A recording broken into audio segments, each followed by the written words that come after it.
Welcome to the great battle of ideas that has shaped the history of economic thought. My name is Enric Roma. I am an economist graduated from the University of La Sorbonne in Paris, and today we're facing off two artificial intelligence that I've previously trained. On one side, the father of economic liberalism and capitalism, Adam Smith. On the other, the fierce critic of capitalism and founder of communism, Karl Marx. The debate will be divided into four distinct topics: human nature and motivation, wealth distribution, economic progress and efficiency, and finally justice, sustainability, and the future of humanity. Who was right? Who better understood how the world works or how it should work? At the end of the video, we'll have the final result of the debate, decided objectively by an external AI that will evaluate all arguments and determine the winner. Let the debate begin.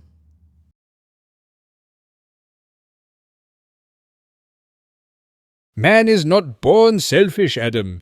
He is born into systems that teach him to be. The so-called human nature you defend is not eternal. It is shaped by material conditions. Under capitalism, man learns to compete, to hoard, to chase profit, not because it is in his soul, but because it is the logic of the system. The worker does not work out of passion, but necessity. He sells his labor not because he wants to, but because he must. And in this transaction, he becomes alienated from the product of his work, from the process, from others, and from himself. You see motivation in self-interest. I see a deeper potential, the desire to create, to collaborate, to find meaning in work freely chosen. Communism doesn't kill ambition. It frees it from the prison of wage and profit. Marx, your view of human nature is noble, but it overlooks a vital truth. Man is not shaped solely by systems, but by his innate desire to improve his condition. This is not merely a product of capitalism, it is evident in all societies, across all history. Even in tribes and temples, man seeks to possess, to trade, to aspire. You speak of alienation, yet what is more alienating than stripping man of the right to own the product of his efforts? Under capitalism, the worker may sell his labor, yes, but he does so voluntarily. He may change jobs, start a business, invent, or invest. That freedom to choose, though imperfect, is real. You believe communism frees ambition. I say it redirects it into conformity. When profit is erased, so too is the incentive to excel. Not all work is passion. Much is hard, repetitive, unpleasant. And without reward, why would anyone do it well? The desire to improve one's lot, to build a better life for oneself and one's family, is not greed, Marx. It is dignity in motion. But what dignity exists in being forced to sell one's time, one's body, simply to survive? You speak of voluntary exchange, but what choice does the worker truly have, Adam? He owns no capital, no land, no means of production. He chooses between exploitation or destitution.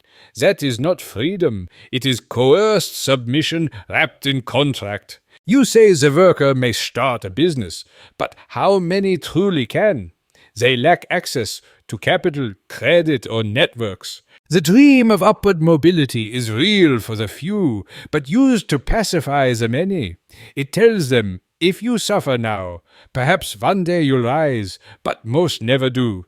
The system needs them not to rise, but to remain where they are. And as for work, yes, not all is passionate, but under capitalism, even meaningful work is degraded, because its value is determined not by its contribution to society, but by its profitability. The teacher, the nurse, the cleaner, they labor for all, yet earn the least. Under communism, we don't eliminate reward, we eliminate exploitation. We value work for its social necessity, not its profit margin. That, to me, is dignity. That is human potential fulfilled. And yet, Marx, I must insist, when you speak of forced labor under capitalism, you confuse necessity with tyranny.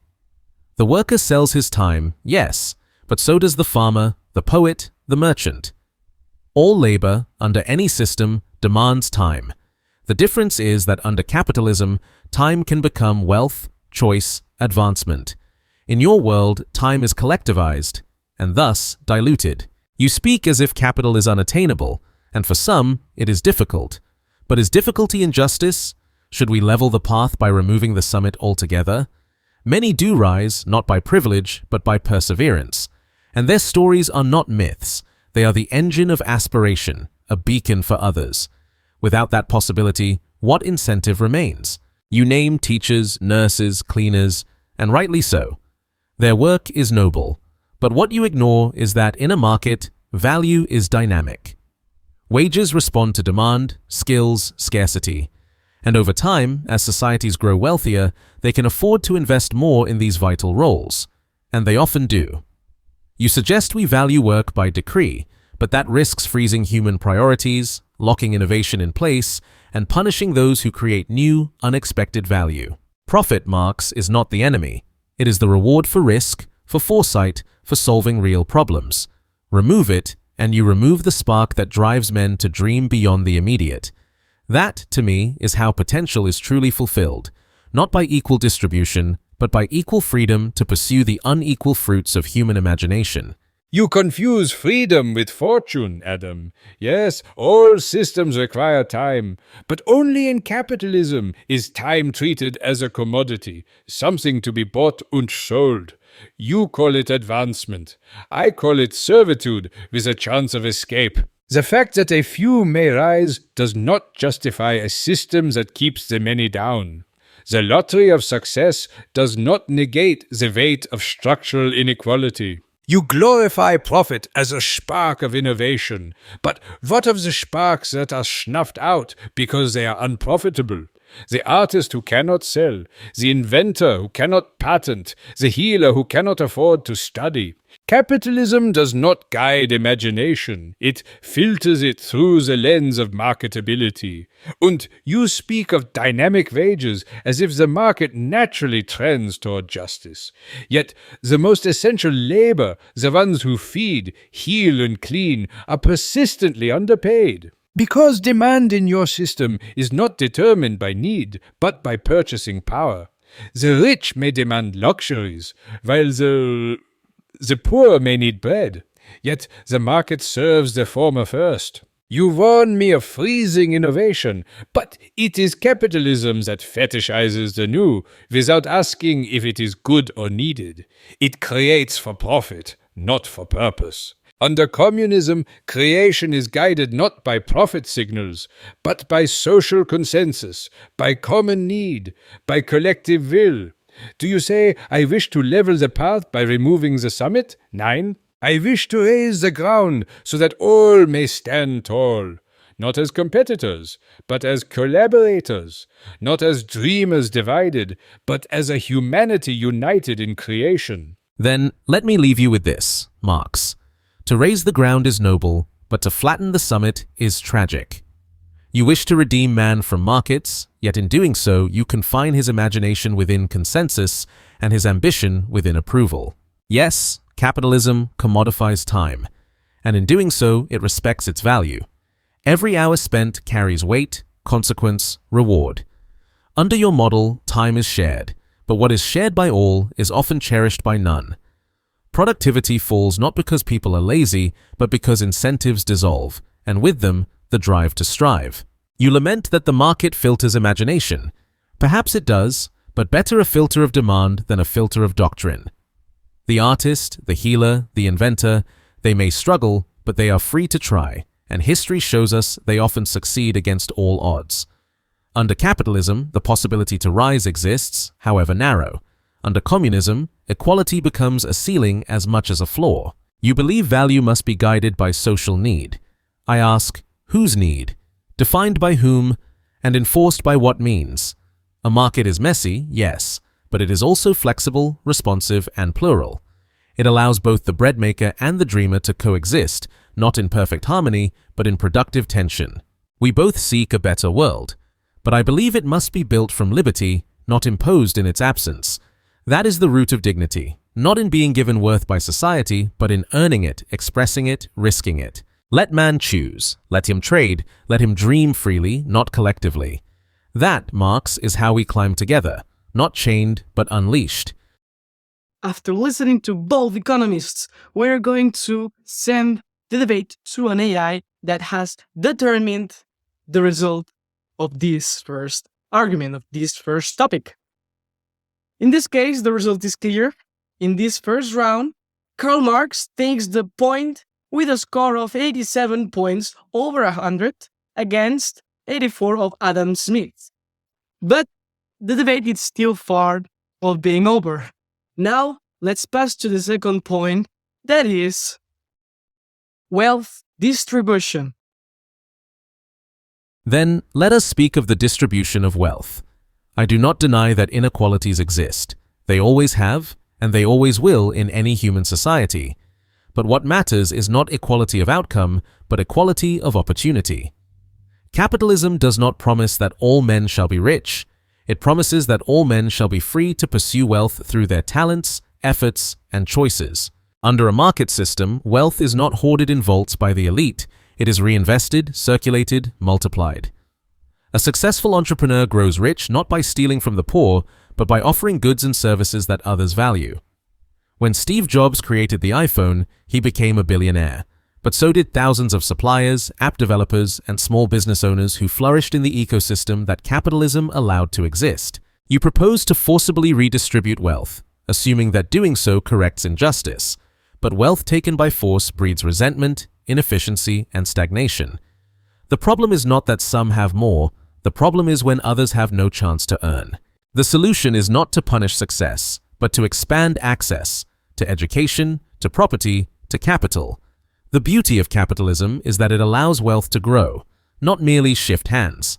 A rising tide, as they say, lifts all boats. That is how we create a fairer world, not through envy, but through empowerment. So you speak of rising tides, Adam, but you ignore that some are born without boats, and others own entire fleets.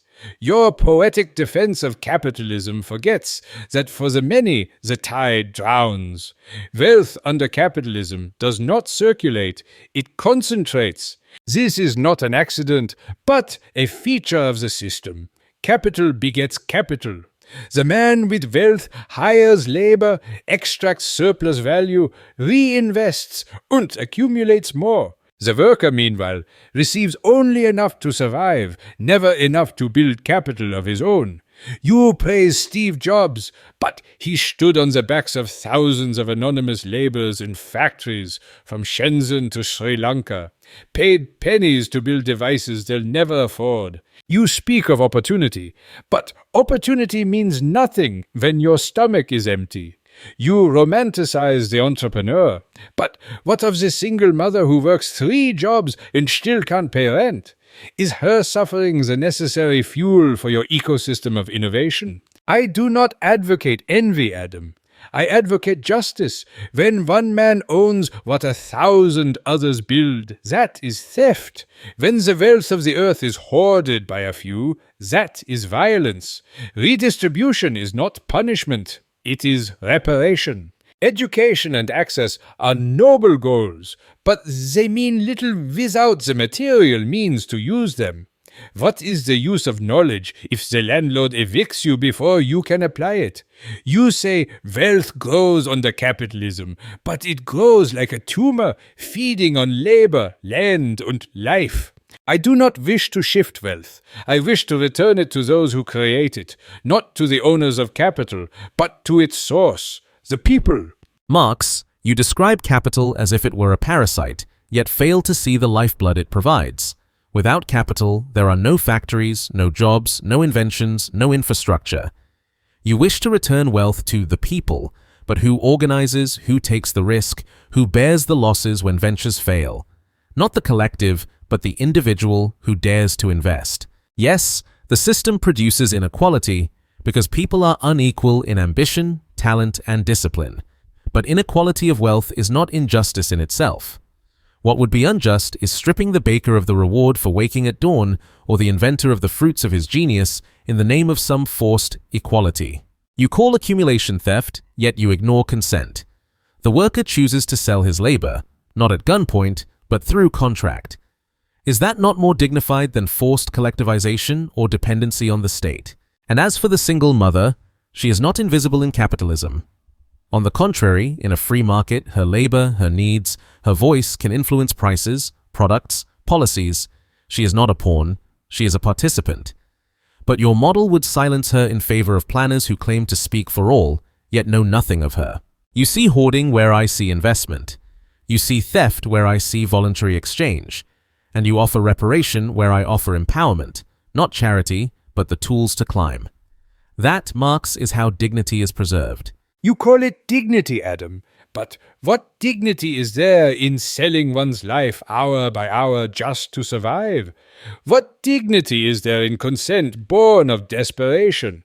You speak of the workers' contract as though it were a pact between equals, but in truth it is a negotiation between hunger and power.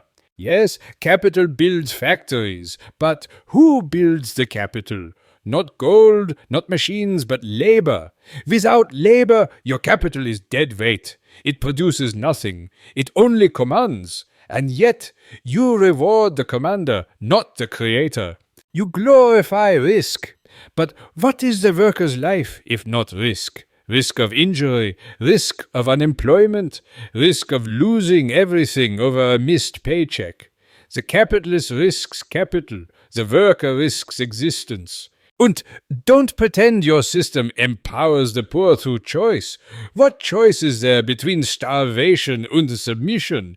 Between working 3 jobs or facing eviction? You say, the market hears the voice of the single mother, but only if she can pay. In your world, needs without money are invisible. You fear that rewarding the baker or the inventor would be unjust under communism. But I do not propose to erase effort. I propose to ensure that effort is not monopolized by ownership. The baker still bakes, the inventor still invents. But they do so knowing their work builds a better life for all, not just the shareholders. You call my vision forced equality. I call it shared prosperity. You offer a ladder and call it opportunity. I offer solid ground, so no one must climb over the fallen to survive. And yet, Marx, your solid ground is paved by coercion. You would strip a man of the right to reap what he sows, in the name of others' needs. But if the fruits of one's labor do not belong to him, then to whom do they belong? To the collective? To a bureaucrat? That is not justice. That is servitude with a new master. You speak of the workers' desperation as if capitalism created scarcity. But poverty is the natural state of mankind. It is capitalism that lifts man from it. Through productivity, through innovation, through voluntary exchange. You accuse the market of hearing only those who can pay, but it is precisely through competition that prices fall, quality rises, and access expands. The single mother you defend finds affordable food, clothing, even smartphones, not through slogans, but through the relentless drive of markets to serve demand. Yes, capital without labor is useless, but labor without capital is inefficient, primitive, and often cruel. You romanticize labor, but without the entrepreneur, the engineer, the organizer, it is disorganized toil. The worker and the capitalist need each other, but you see only exploitation where I see cooperation. You speak of monopolized ownership. I see the spread of investment, the birth of pension funds, the democratization of capital through markets. Capitalism is not static, it evolves. And with the right institutions, it empowers not just owners, but savers, workers, and innovators. You would have us all stand still on level ground. I would have us move, sometimes climb, yes, but with the knowledge that upward is possible, and greatness, however rare, is not forbidden. Wealth, Marx, should not be capped. It should be made accessible. That is the only sustainable distribution. One where all may rise, none are chained, and dignity comes not from guarantees, but from freedom. You speak of coercion, Adam, as if capitalism were not built upon it, not by law, but by condition. What choice does the worker truly have when the alternative to selling his labor is hunger? What freedom is there in necessity? You ask, if the fruits of labor do not belong to him, then to whom do they belong? I answer, to all who labored. The factory is not the product of the capitalist genius alone. It is the product of many hands, many lives. The wealth it produces must not be the exclusive prize of one, but the shared result of the many. And no, poverty is not man's natural state, scarcity perhaps, but poverty is manufactured when a world capable of feeding all allows millions to starve, so that markets remain balanced or prices stay competitive. Do not call that natural, Adam.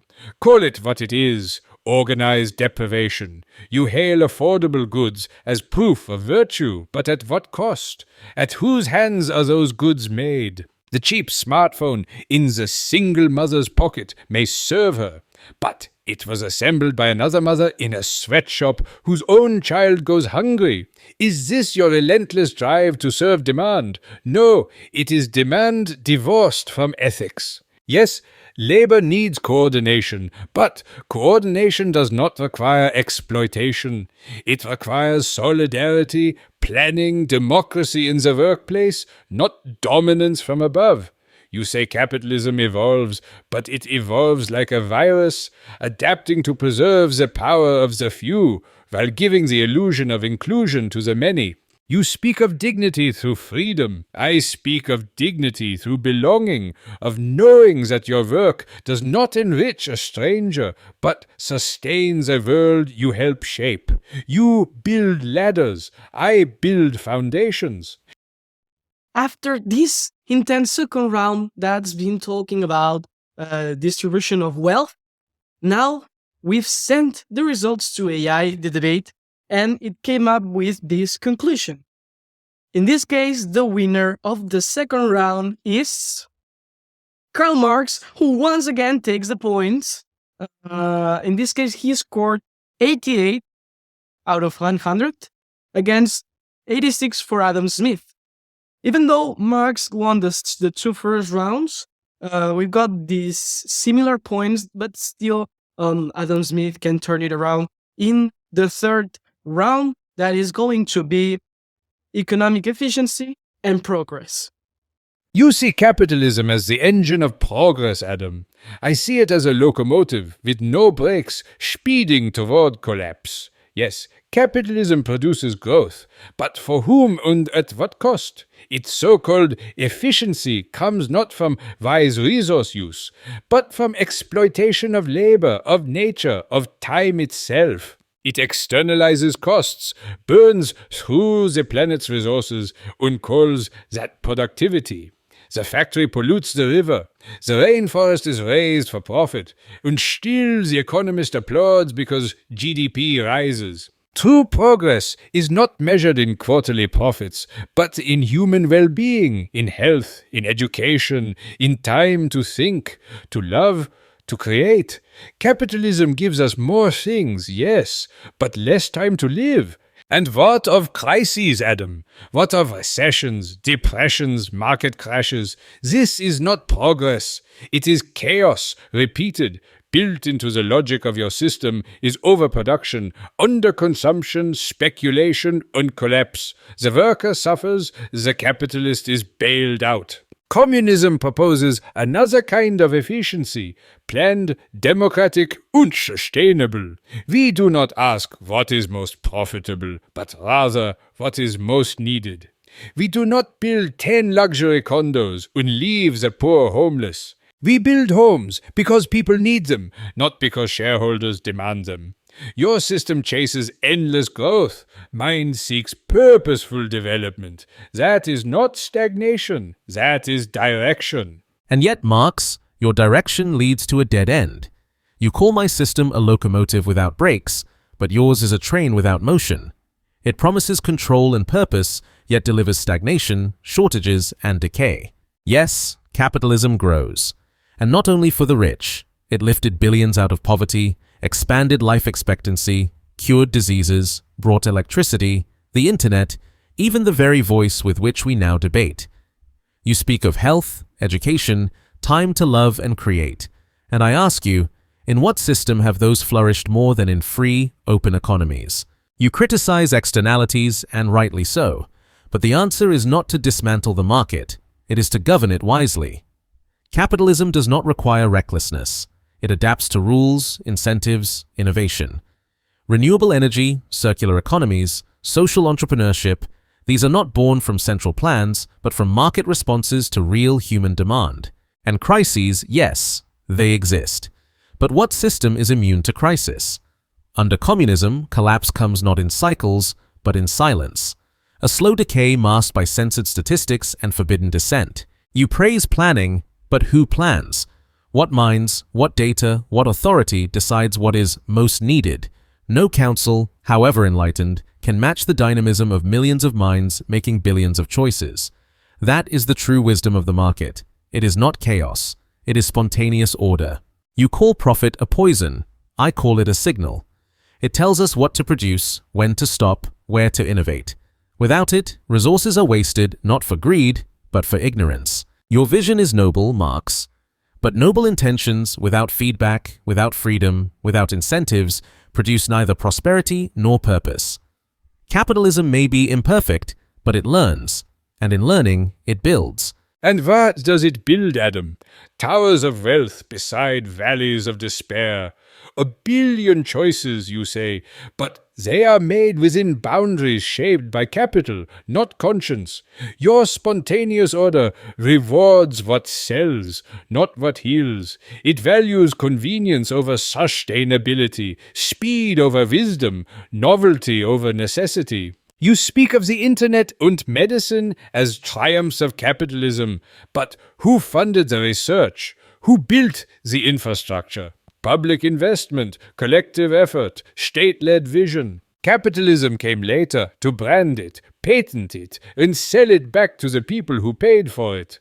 And your claim of learning, tell that to the forests that won't grow back, to the species gone forever, to the sweatshops still humming after a century of evolution. You speak as if the market adapts, but it adapts only when forced, by crisis, by protest, by the same people it failed. You ask who plans. I answer, the people, democratically, collectively, with transparency. Imperfectly, yes, but no more imperfect than your billion-dollar lobbies distorting demand and calling it choice. Your world builds faster. Mine builds wiser. You trust the market to find the path. I trust humanity to choose one. Then let me ask you, Marx, what is wisdom without freedom? Who decides what is healing, what is necessary, what is wise? A committee? A ministry? You replace one elite, the capitalist, with another, the planner. But at least in capitalism, the consumer votes every day, with every coin, with every choice. You denounce patents and pricing, yet they are what allow invention to flourish. Would the cure for polio, the mRNA vaccine, the smartphone, the computer, exist without reward, without ownership, without risk and return?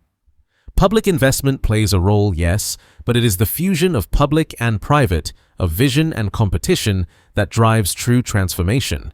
And you speak of the planet, rightly so. But do you imagine a centrally planned system immune to waste and destruction?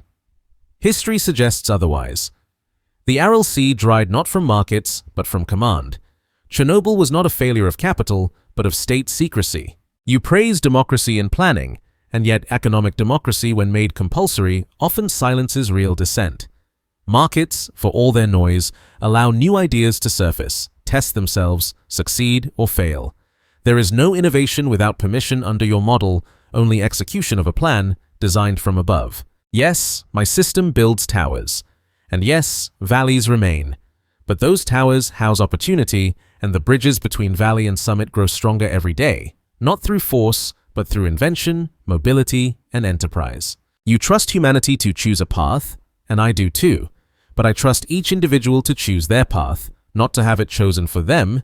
That is the difference between your dream and mine. And yet, Adam, your freedom is the freedom of a gambler, to win everything or lose it all, while the house always wins. What is wisdom without freedom, you ask? But I ask you, what is freedom without security, without dignity, without the material means to act upon it? You say the consumer votes with their coin, but in your democracy, some have 1,000 votes, others barely one. It is not democracy, it is plutocracy dressed in choice. You fear the planner, but accept the CEO. You distrust the state, but revere the boardroom. And you mistake ownership for creativity, as though no one would dream, paint, heal, or build without the promise of personal profit. Humanity created long before private property, and it will create long after it. You speak of the Aral Sea in Chernobyl, and I do not deny those tragedies, but do not conflate my vision of collective planning with the authoritarianism of those who twisted it. I call not for blind obedience to bureaucrats, but for participatory planning, workplaces where workers vote, communities that shape their own economies, production guided by real needs, not stock prices. In your world, failure is punishment, and success is hoarded.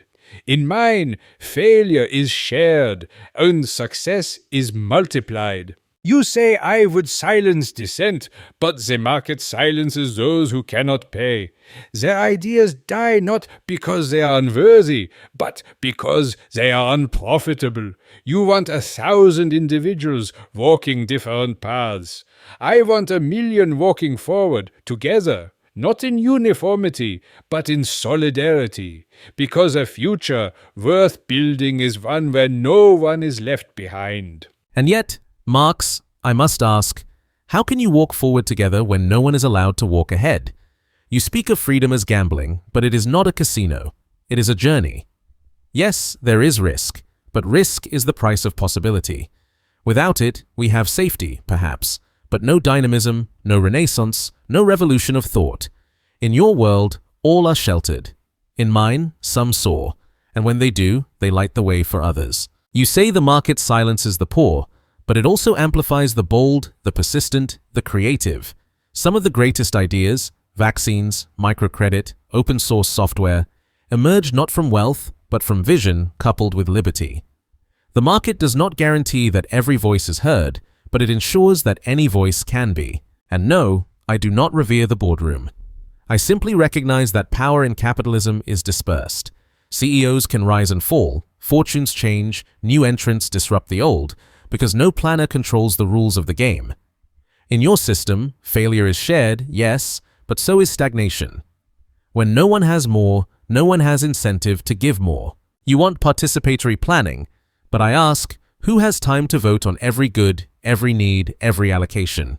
The beauty of the market is that it coordinates without command, balances without central vision, adjusts through billions of quiet signals. You want solidarity, I want sovereignty. Not in opposition, but in harmony. For the truly just world is not one where no one is left behind because no one moves, but one where all may move, freely, daringly, and where those who lead are not envied or punished, but emulated and inspired. That, Marx, is the progress I believe in. Round 3 is over. We know that this last round was focused on efficiency and progress, economic progress overall. In this case, we've sent again the results to the AI that has looked at both economists and determined that in this round, the points goes to Adam Smith with a score of 91 against 88 for Karl Marx. They both did good in this round, but now let's pass to the number 4 and last round. Maybe Adam Smith is going to turn it around now.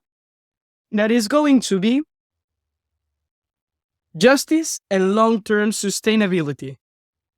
Let us speak then of justice and long-term sustainability. Justice is not uniformity.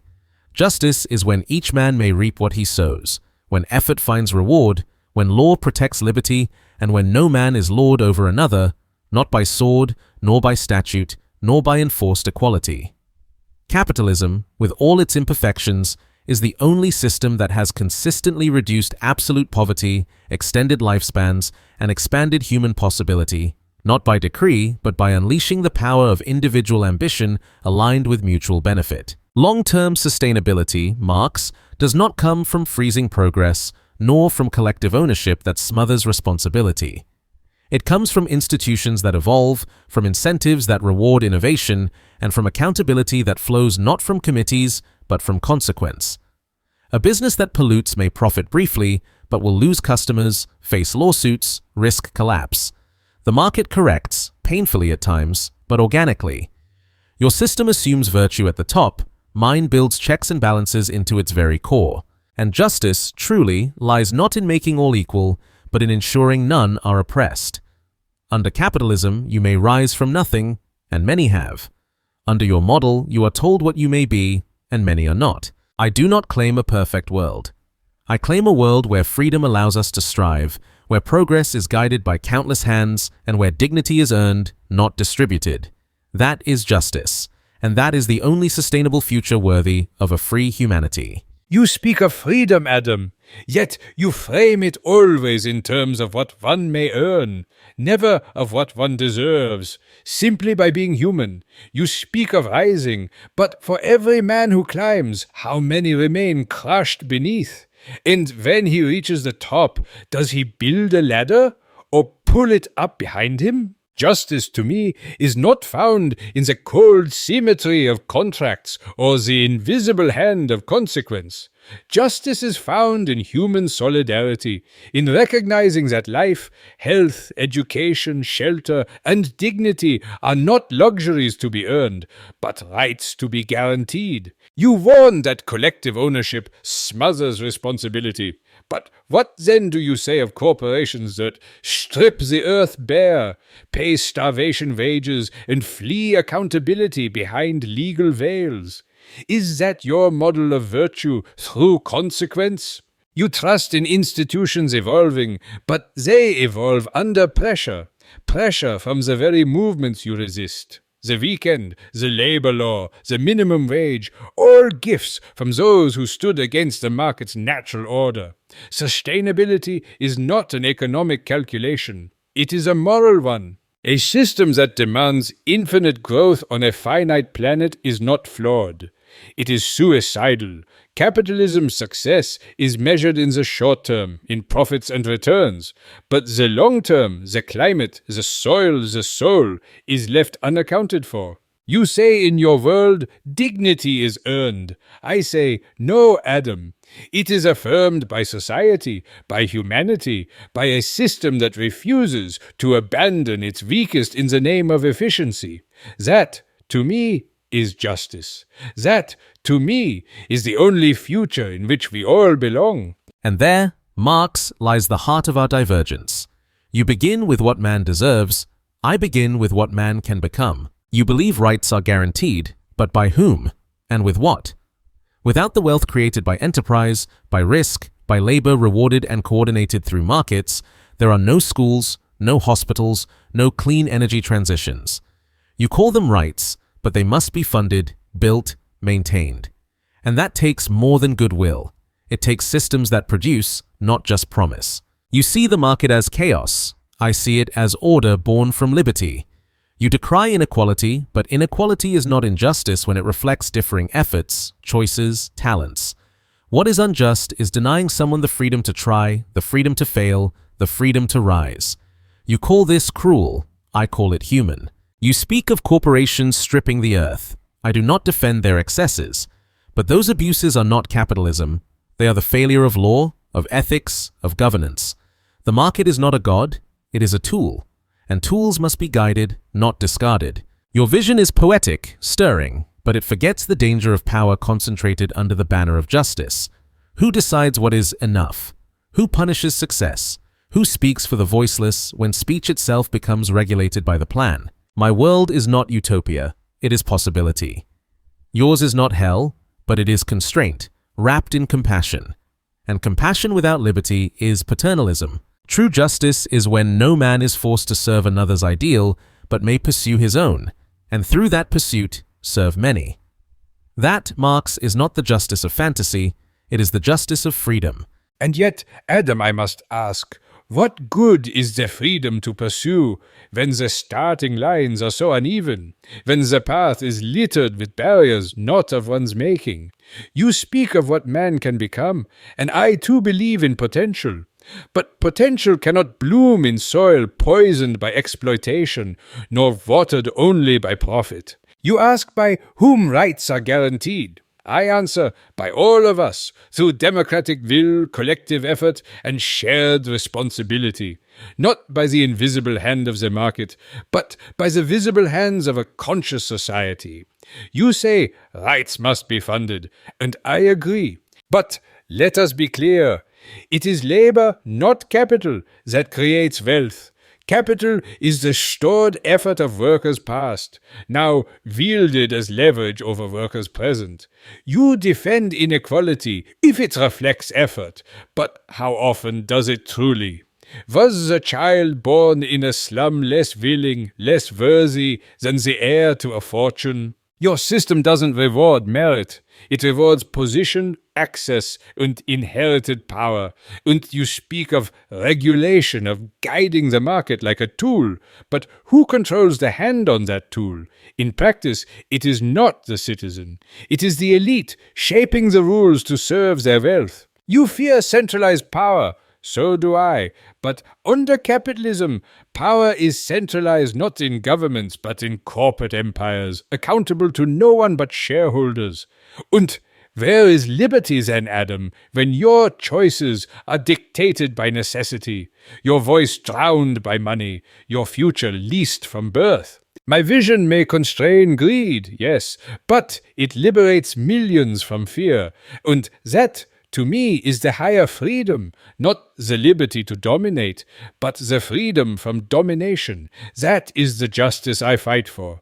Not charity, not paternalism, but a world where we are no longer strangers in competition, but comrades in creation. Then let us end where we began, Marx, at the essence of man. You call for comradeship, for shared creation, for freedom from domination. And yet, I say to you, there is no creation without ownership, no responsibility without autonomy, no justice without choice. You speak beautifully of collective will, but history teaches us that when all are made responsible for all, too often no one is truly responsible for anything. The factory fails, the harvest rots, the shelves are bare, and blame is lost in the crowd. Yes, the starting lines are uneven, but capitalism does not promise perfection, it promises motion. You may not start at the same place, but you are not barred from moving. Your world flattens all paths to protect the slowest. Mine opens all roads and builds bridges where needed, but lets people run. You say capital is stored labor, and I agree, but without capital that labor cannot scale. 1,000 men can build by hand, yes, or one with a machine can build tenfold. To shun capital is to shun what labor has made possible. And yes, wealth can be inherited, but so can poverty. My system offers a way out of both. Yours risks preserving both, in the name of equality, but at the cost of mobility. We both seek to lift man. You through solidarity, I through sovereignty. But I will not force one man to carry another's dream. Let him choose to, and if he does, that, Marx, is a virtue freely born. Not imposed, not redistributed, but earned. You wish for a world without masters. I agree. But then let no system, no planner, no ideal become the master. Let the man remain free. That is my final word. And I too shall end where I began, Adam, with the worker, the human, the collective soul of our species. You say there is no creation without ownership. I say there is no true creation without belonging. When the artist paints only to eat, when the scientist invents only for profit, when the builder constructs for wages alone, we lose the deeper meaning of work, not just what we make, but why we make it, and for whom. You defend autonomy, but overlook the truth that under capitalism, autonomy is a luxury few can afford. When survival depends on obedience to markets, bosses, or landlords, choice becomes illusion. You speak of machines multiplying labor, and you're right. But who owns the machine? Who benefits from its yield? Capital, if privately held, scales not progress, but power. You warn that collective responsibility diffuses blame. I say it deepens commitment. In a world where outcomes are shared, people care because they belong, not because they are threatened with replacement. And your bridges, Adam, they are noble, but they remain toll roads. The man may run, yes, but always with a price on his heels. I do not shun ambition, nor do I fear success, but I believe no man should rise by standing on the neck of another, and no dream should thrive while others starve. You offer the liberty to strive. I offer the freedom to live without fear, without hunger, without the constant threat of falling, not through perfection, but through purpose. That is my final word. Not domination, not decree, but a world where man is no longer a means, but an end. Where we create, not for profit, but for people. Where we are not rivals, but brothers. And the final round is over. Marx and Smith have both defended very fiercely, very proudly their views and their opinions on the future of humanity. And in this case, the AI came up again with the results. Adam Smith won this round with a total 90 points against 85 for Karl Marx. We've got a tie. 4 rounds, 4 topics. After analyzing each debate, the AI has delivered its final verdict. As there is a tie, the winner is going to be chosen or decided by this AI. I told him to decide who had the highest score, the highest average. And we've got a winner. The overall result, summing up the full rounds, is actually extremely close. But according to the AI, this person takes the victory in this historic showdown by just 1 point. 87.75 against 87. They are practically tied. And the winner, with 87.75 points, is Capitalism and Adam Smith. But maybe the real question isn't who won the debate, but what have we learned from listening to them? Marx and Smith don't just represent economic systems, they represent ways of understanding humanity, justice, freedom, and progress. Maybe it is not about choosing one and discarding the other, but realizing that behind each argument lie truths that still resonate today and that we can learn a lot about. And you, after listening to this duel, whose side are you on? Let me know down in the comments. Thank you so much for watching the video. Subscribe if you enjoyed it, and thanks again, and I'll see you in the next video. Ciao!